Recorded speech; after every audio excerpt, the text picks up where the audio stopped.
Does free agent Jon Gray make a good investment this offseason? Coming up on Locked On Twins.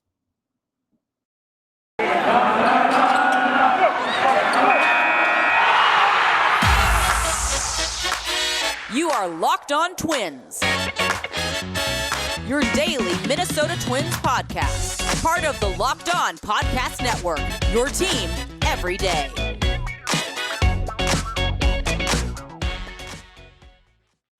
And welcome to the Locked On Minnesota Twins podcast. Today is Thursday, November 11th.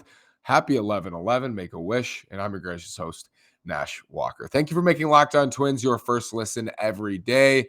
Follow me on Twitter at NashWalker9. Follow the show at Locked On Twins. Again, this is Nash Walker, writer at Twins Daily, lifelong Twins fan, bringing you 5 days a week coverage on the Minnesota Twins as we continue our free agent starting pitcher week, looking at the first and second tier, I'd say.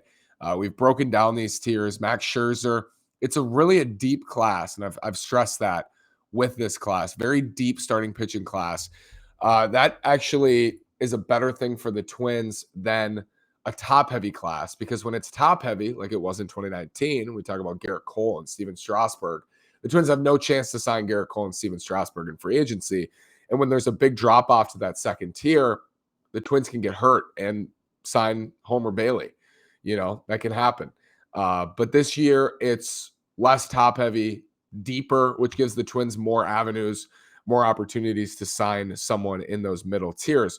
We're going to talk about Jon Gray today. And Jon Gray, maybe more than any pitcher on this free agent market, drawn the most buzz for the Twins, I'd say. A lot of fans. I mean, this goes back years. People were mocking Jon Gray to the Twins and everywhere as recently as 2019 because, like we always say, when you have a pitcher at Coors especially, but a pitcher in Pittsburgh, a pitcher in Colorado, a pitcher in Arizona, when you have pitchers in these deserts, in Arizona's case, literally, you dream on the upside of getting them out of that situation. And there is a track record of that actually happening.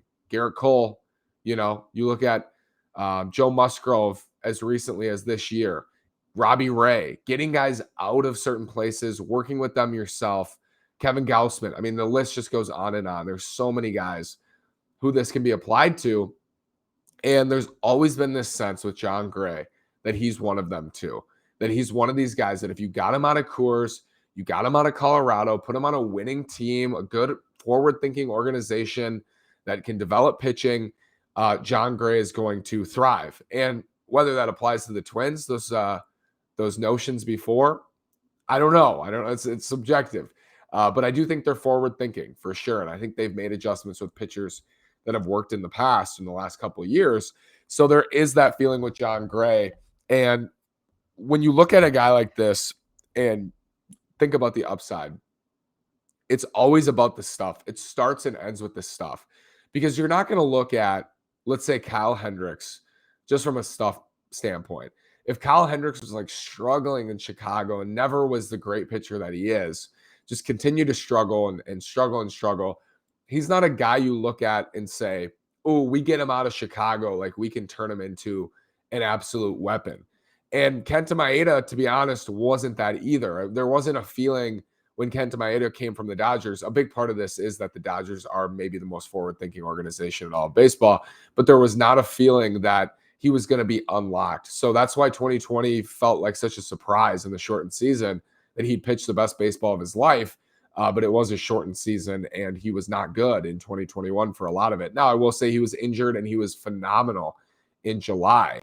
So he kind of went back to being the pitcher we know, threw more sliders against lefties, which helped him for sure. There were some tweaks the Twins made with him that I think helped.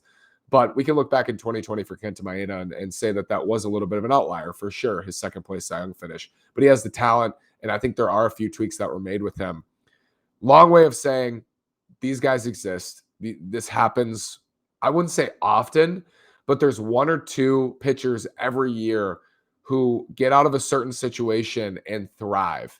And some are extreme examples, like Garrett Cole getting out of Pittsburgh, being taught to throw the ball at the top of the zone to get swings and misses rather than to pitch to contact. Like, it's a simple change. It's not an easy change, but it can unlock a whole nother pitcher. Garrett Cole has become another pitcher since going to Houston and now with the Yankees. Signed for $324 million. A lot of that money he can earmark and thank Houston because they worked with him and they turned him into this monster. Cole is amazing. He's amazingly talented.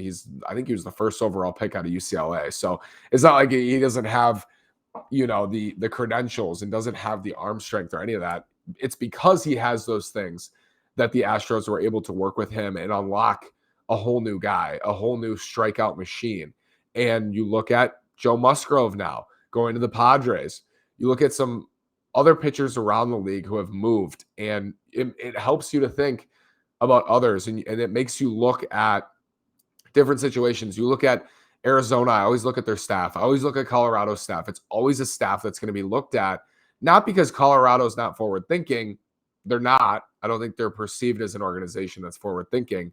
Also, that hasn't been able to develop pitchers. A big part of that is being that they pitch at high altitude, and it's very difficult to pitch in Colorado and maintain good numbers in Colorado. So if you're in Colorado and you pitch and have good numbers, it's amazing. And Jon Gray actually has been better at Coors in his career than he has away from Coors, which is really curious. But there's a lot of things to break down with Jon Gray. We're going to get to all of them today. Break them down. You can make your own opinion, trying to make you a more educated, better fan today. Understanding the free agent market and figuring out what you think is the best route for the Twins. So let's talk about Jon Gray after this word from BetOnline. BetOnline.ag is back and better than ever. A new web interface for the start of the basketball season and more props, odds, and lines than ever before. BetOnline remains your number one spot for all the basketball and football action this season. Head to our new updated desktop or mobile website to sign up today and receive your 50% welcome bonus on your first deposit. Just use our promo code LOCKEDON to receive your bonus. From basketball, football, NHL, boxing, and UFC, right to your favorite Vegas casino games. Don't wait to take advantage of all the amazing offers available for the 2021 season. BetOnline is the fastest and easiest way to bet on all your favorite sports. BetOnline is where the game starts. I want to thank you again for making Locked On Twins your first listen every day. We are free and available on all podcast platforms. So Jon Gray, looking at the profile, 30-year-old from Shawnee, Oklahoma, drafted third overall by Colorado in 2013 from the University of Oklahoma. He's a Sooner. Career, 151 starts, 4.59 ERA. So right on the surface, his career numbers, not great. But his ERA plus, which is park and league adjusted, is 107. So he's been 7% better than league average in his career, adjusting for the Coors Factor and for the rest of the league. Strikeout rate, 24%, pretty solid, 8% walk rate. There's nothing really shiny about Jon Gray when you look at his numbers. I mean, 2021, his ERA was the exact same as his career ERA, 4.59. ERA plus was a little bit lower, but still above league average. Strikeout rate, 24%, same as his career. Walk rate, 9%. He's had some ups. 2019 was a big time up. 2017 was an up. And he's had some downs. 2018 and 2020 were not good. And then he's had some in between. 2021, where he's about league average. Some interesting seasons. Something to watch with Jon Gray is fastball and slider velocity, because in 2019, his fastball is averaging, I think it was 96. And every year, if you look at this graph of Jon Gray's fastball velocity, it's like this herky-jerky graph. Like every year, his velocity fluctuates. And there's a correlation in 2019, at least a correlation, not causation. Fastball velocity is up. He has a career year in 2019. And that's why we were talking about Jon Gray at the 2019 deadline for the Twins, talking about him in the offseason as a trade target, because he's already very good in 2019, but there's always this sense that you could get more. And Mike Petriello wrote this amazing piece, and I really recommend that you read Petriello's piece. He does an amazing job for MLB.com. Jon Gray, he wrote, is destroyed the third time through the order at Coors. It's not verbatim. My word is destroyed. But Jon Gray, the third time through an order at Coors Field, he gets crushed. And there's a fatigue factor playing in altitude. I know when I land in Colorado, I can't breathe. And I'm a 21-year-old, in college. I can't breathe when I land there. It's really hard. And pitching there, when you come back from being on the road, coming back to altitude, 100% can see a fatigue factor. And Petriello's kind of pointing to this with Gray. Third time through the order at Coors, he gets crushed, and it impacts his numbers. And for the Twins, we know they don't love to let their pitcher see a lineup a third time through anyway. and then you get him out of Coors and hopefully get a little bit more length from him, and maybe he's better the third time through. So there's one area where you look at him and say, okay, we feel like there could be improvement here. And Pietrello went into depth about that, MLB.com. Amazing. Nick Nelson also wrote about Jon Gray and said Jon Gray he thought was the most plausible, realistic, gettable Twins target this offseason in terms of a starting pitcher. And he wrote that Jon Gray has a career 391 FIP, which is fielding independent pitching. We talk about FIP a lot. That's what your ERA should be. Like, it's basically a luck statistic. He doesn't get chases, though. And Nick wrote this, that Jon Gray really doesn't get chases out of the zone. And he's been durable, but not super durable.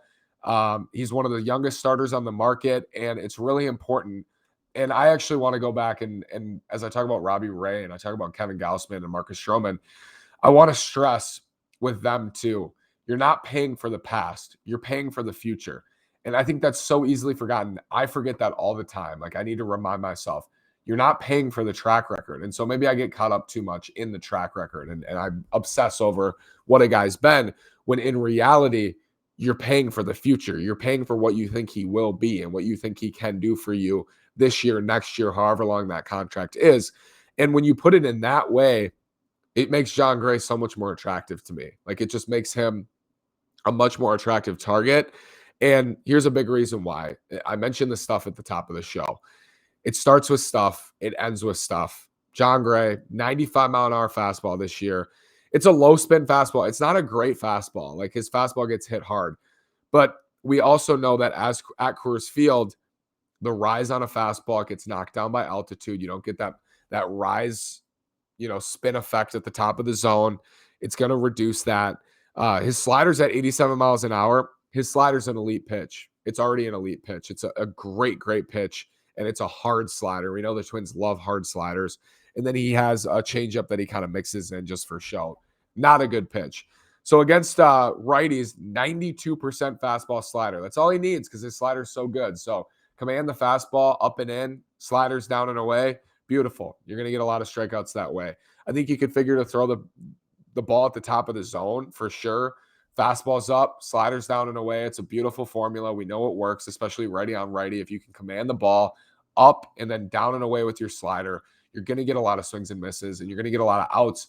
We look at Bailey Ober, the Twins increasing his slider velocity and then having him pitch at the top of the zone with that perceived extension and rise. Same with Joe Ryan. Look how many swings and misses they get because the ball, it looks like a cookie at the top of the zone. You look like you can crush it, but it's not a strike a lot of the time. And if it's at the top of the zone, it's really hard to get to. You got to get on top of it, and you have to catch up to it.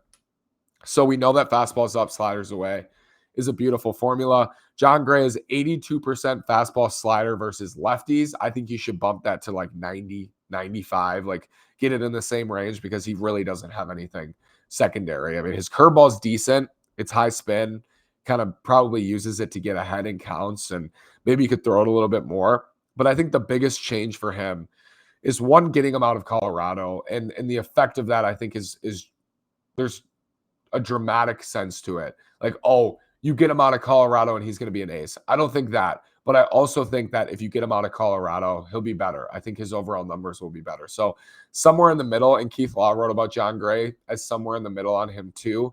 Like someone you can dream on, but also be realistic about that. It's unlikely that he's going to be an ace, but could he be a really great number two? I think yes. And I think if you can get Jon Gray on these contract projections as a really great number two, that's a huge value. MLB Trade Rumors has him making $14 million a year for 4 years, totaling $56 million. This is like half the money that Marcus Stroman, Kevin Gausman, Robbie Ray is going to get. So if I think, and I do think that Stroman, Gausman, and Ray have better chances to be a 2 than they do of being a 1, and you can get Jon Gray as a solid 2 at half the price, you can see where the value is there, where you can potentially hit on Jon Gray this offseason in a huge way. Fangraphs has him for about $16 million a year for 3 years. So another interesting thing, Twins Daily has him making $10 million a year, so either 4 for 40 or 5 for 50. That's interesting to me. Would you rather go, and he's only 30, but would you rather go 3 years at say $60 million, where it's $20 million a year, or would you go 4 years and $60 million, where it's $15 million a year? It depends what he values, and it depends, payroll situations. But for the Twins, because they have a lot of work to do, I would go 4 for 60 and take a risk on that fourth year. If you can get it as an option year, that would be huge. But they already have so many holes they need to fill in the rotation that they're going to need every dollar that they can get. They also need a shortstop. So I would pay him for 4 years, but it'll be interesting. Like Fangraphs has him at a lower term, but a higher average annual value, which is interesting. So let's do pros and cons for Jon Gray. People are excited about him, and I think rightly so. I think he potentially could be really good outside of Colorado, and he's already solid. Pros, you could unlock that upside. Could is the key word. You could unlock more for Jon Gray. But the overall splits, him being better at Coors in his career is, it's telling. But also, I think Pietrello's piece is great and paints why Gray could be beneficial to get him out of Coors for sure. I don't think there's any question. It's also a $10 to $12 million deal, and I mentioned this. Stroman's going to get 25 a year. Ray's going to get 25 a year. Gausman's going to get 25 a year. I think even Carlos Rodon's going to get 15 or 20 a year, probably for 2 years or 3 years. You can get Jon Gray for 10 or 12. And this is what we discussed with trade targets, Luis Castillo, Sean Manaea, Chris Bassett. Such a big part of that is the fact that they're only 8, 10, 12 million bucks. You can get Jon Gray as a free agent for potentially 10 or 12 million a year. And that might be wishful thinking. You might need to go to 5 years if you get him for 10 million a year. You go 5 for 50, like Twins Daily hinted at in our projections. And he's also stable. The Twins need stability. They need stability in any which way. And in his career, he's an above league average starter. So adding him to the rotation today makes the Twins rotation markedly better than it was at the end of the 2021 season, period. Even without the, perceived room for growth, right now adding Jon Gray would make them better. It would make them better for 2022. So anytime that's true, it's big. And he's got good stuff. I love the stuff. Love the slider. I think he can get more swings and misses on the slider. I think the Twins have a knack with sliders, and I think there's something to be found there, I think, with Jon Gray. Cons, high perceived interest. I think a lot of teams will be interested for all the reasons I just mentioned. I think anytime you can get a bargain free agent starting pitcher or a bargain anything in Major League Baseball, there's going to be a lot of interest. I guess a bargain in life and bargain in anything is great. High perceived interest. I think there's going to be a lot of interested teams. I think there may be more interested teams in Jon Gray than there are in Marcus Stroman or even Robbie Ray or Gausman because of the price and because of that perceived upside where you feel like maybe he can get to their level. They might not reach past the level that they were at, and you're paying them for what they've been. And Stroman, Ray, and Gausman all coming off career years. You're paying them for their career year. With Jon Gray, you're paying him for the future, like Nick stresses, and I need to continue to stress to myself. Maybe there's no upside, though. Maybe Jon Gray doesn't harness any more upside, and he is who he is. And, it's a 5-year, $50 million deal. It's a fine contract, but can the Twins really afford right now to have a fine contract? They need to hit on these. They need to make up for so many bad signings. They need to make up for all of those from last year. Through this free agent class, they need to hit on some value plays. And Jon Gray, who he is today, is he worth 5 years and $50 million? Yeah, but it's not a great value at that point. And to just assume that he's going to get better, I think is sometimes misleading. And he's better at Coors. Like I said, that kind of links in. He's an overpay candidate because of that, because there's this perceived upside, because there's this perceived, ability that's not yet been found. And it absolutely could be true, but you're taking a gamble there. And I could also see the argument that the Twins should be taking gambles this offseason. I've definitely stressed that as well. So let me know what you think about Jon Gray in the comments. Subscribe on YouTube. Follow me on Twitter at NashWalker9. Follow the show at Locked On Twins. Thank you so much for making Locked On Twins your first listen every day. Now make Locked On Bets your second listen, your daily one-stop shop for all your gambling needs. Locked On Bets, hosted by your boy Q, with expert analysis and insight from Lee Sterling. Thanks again for listening. Have a great day, and go Twins.